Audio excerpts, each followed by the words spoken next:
Hey everyone, welcome back to Garnock Reviews, where today we're checking out the Jeanneau Sun Odyssey 410. This particular example was on offer at the St. Petersburg Power Sailboat Show earlier this year, and with new build yachts, this price is always dependent on a lot of factors including the specification and location, but as a ballpark, you're looking at somewhere in the region of $450,000 for a spec like this. I love the drop down open transom. Easy for boarding when you're backed up to a dock like this, but also easy boarding if you want to go swimming and diving.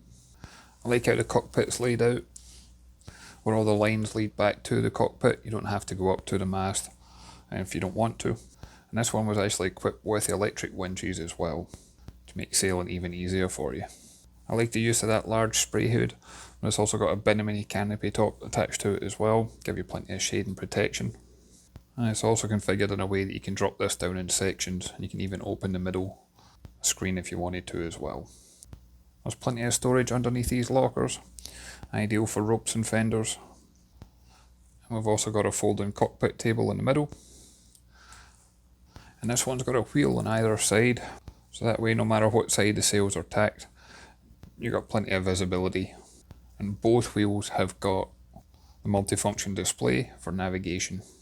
And the starboard wheel is the main helm, and that one's also got bow thruster controls, as well as the engine controls.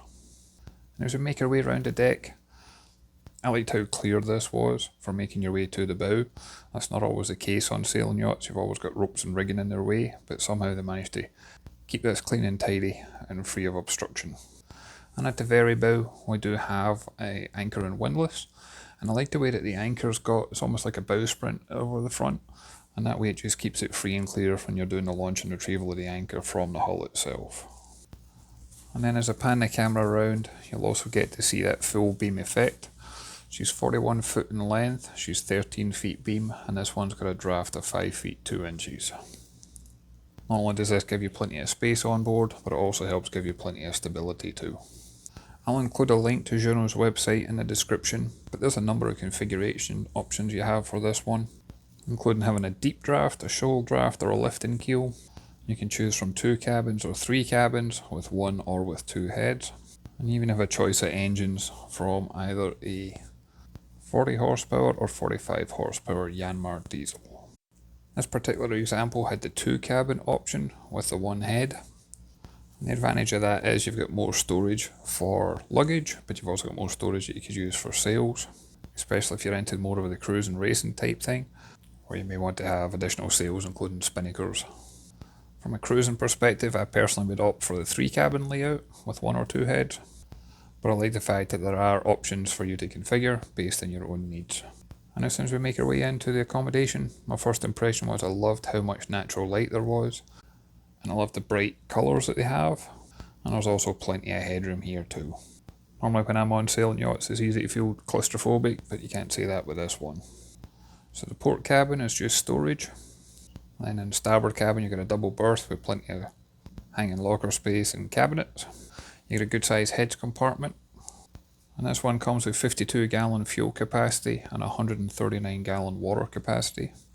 I like how it's got a separate heads and shower compartment. Makes it far easier for using the shower. And there's plenty of storage for your toiletries and personal belongings as well.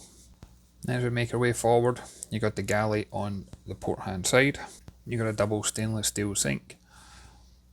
You got a gas stovetop cooker with the oven and grill. On the port hand side, we've got refrigerated storage. This allows you to cruise further afield without having to return to shore for supplies.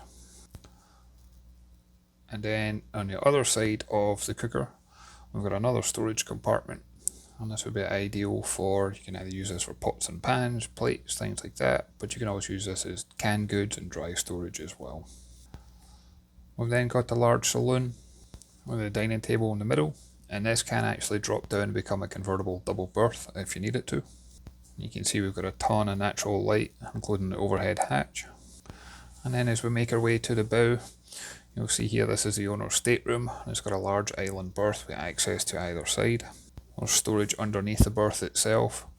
You can see we've got overhead hatches for additional light and ventilation. And then tucked in behind the door, there's also hanging locker space here as well. And as we start to make our way through the yacht again, I just think this is a fantastic option for those that's looking for a capable coastal cruiser, but one that offers plenty of comfortable accommodation on board. As always, I'd love to hear your thoughts and comments. If you could leave a comment down below. If you haven't done so already, please hit the like and subscribe button. It really does make a difference.